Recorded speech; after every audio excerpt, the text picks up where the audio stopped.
Alright, this week I'm going to do my video on types of therapies that have been able to be utilized in my placement so far. Of course, modalities of treatment that I've used are cognitive behavioral therapy, strength-based, solution-focused, existential modalities, because substance abuse is very spiritually based.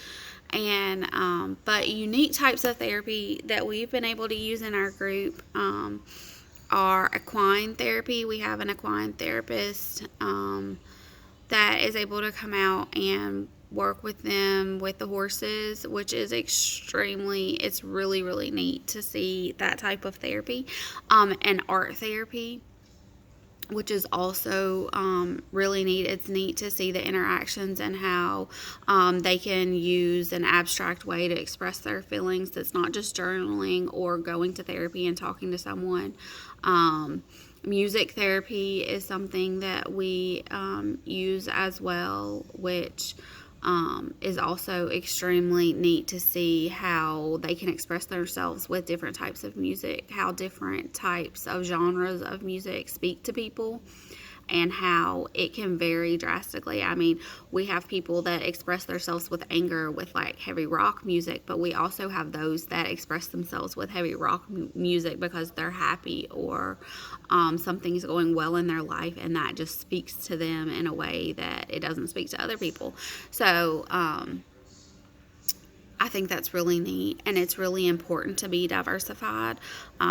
I believe with the substance abuse population that it's easy to become complacent in your treatment, and it's really, really difficult for them to stay 1 minute at a time, 1 day at a time, literally, and not get ahead of themselves, not future trip and think about all of the what ifs, or get all start thinking about their past a lot and all of the should haves that they should have done differently.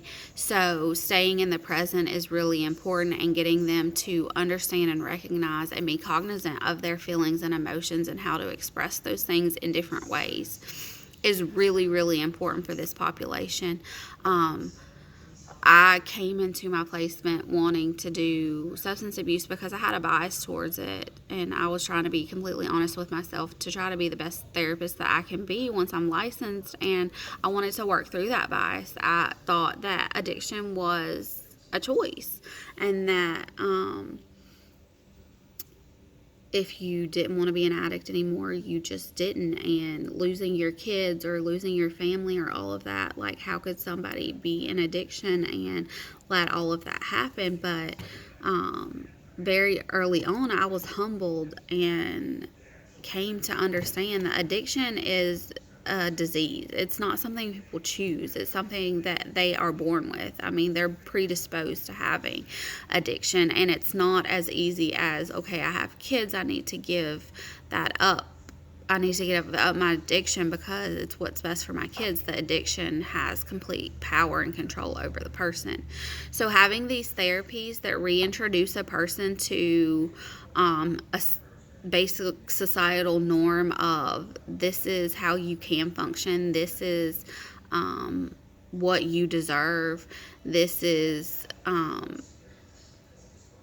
a way to a better life, is stay present, stay aware, don't get caught up in your feelings, don't isolate from anyone, and it's okay to care about yourself. And that is one of the biggest struggles that some of these abstract therapies help individuals see, is that it is 100% okay for you to tell other people that I need to put you on hold right now because I need to develop a relationship with myself. I need to figure out who I am so that I can learn to love and respect and be honest with myself before I can ever have a relationship of any kind, friendship, familial relationship with someone else.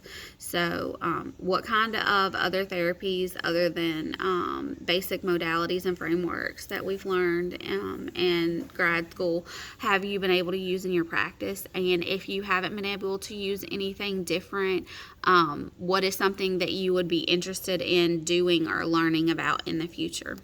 All right, guys, have a great week. See you in the next term. Bye.